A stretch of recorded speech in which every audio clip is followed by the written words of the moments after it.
ఏంటంటే ప్రతి కథకి ఒక ఆత్మ ఉంటుంది. ఈ కథ తాలూకు ఆత్మ ఏంటంటే విద్య, వైద్యం, ఇలాంటివన్నీ మౌలిక సదుపాయాలు డబ్బు ఉన్నవాళ్ళు, డబ్బు లేని వాళ్ళు అనే తేడా లేకుండా అందరికీ అందుబాటులో ఉండాలి అనేది ప్రపంచం మనకి ఎప్పటి నుంచో నేర్పుతున్న పాఠం.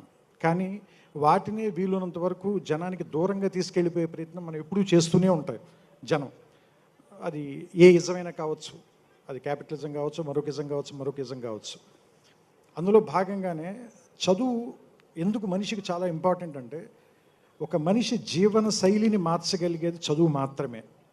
అంటే ఒక పేదవాడి కొడుకుని డబ్బున్నవాడిని చేయగలిగేది చదువు, ఒక గుమాస్తా కొడుకుని కలెక్టర్ని చేయగలిగేది చదువు, ఒక మామూలు మనిషి కొడుకుని సుందర పిచ్చయ్య లేదా సత్యనాదేళ్ల అలాంటి స్థాయికి, ఎక్కడో ప్రపంచం మొత్తం వాళ్ళ వైపు చూసేలాగా తీసుకెళ్లే స్థాయికి తీసుకెళ్ళగలిగేది చదువు.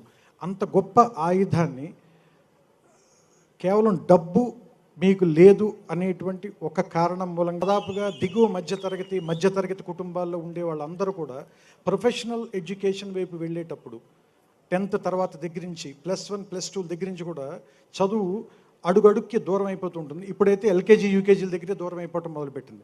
అక్కడి నుంచే మనం గీతలు గీసేస్తున్నాం. మీకు డబ్బు ఉంది, మీకు డబ్బు లేదు, మీరు చదువుకోగలరు, మీరు చదువుకోలేరు అని. చదువుకోవటానికి, చదువుకోలేకపోవటానికి ఇది కావాలి కానీ ఇది కావాలి అనే స్థాయికి మనం వచ్చేసామంటే మనం ఎంత దిగజారిపోతున్నామో మనకే తెలుస్తుంది.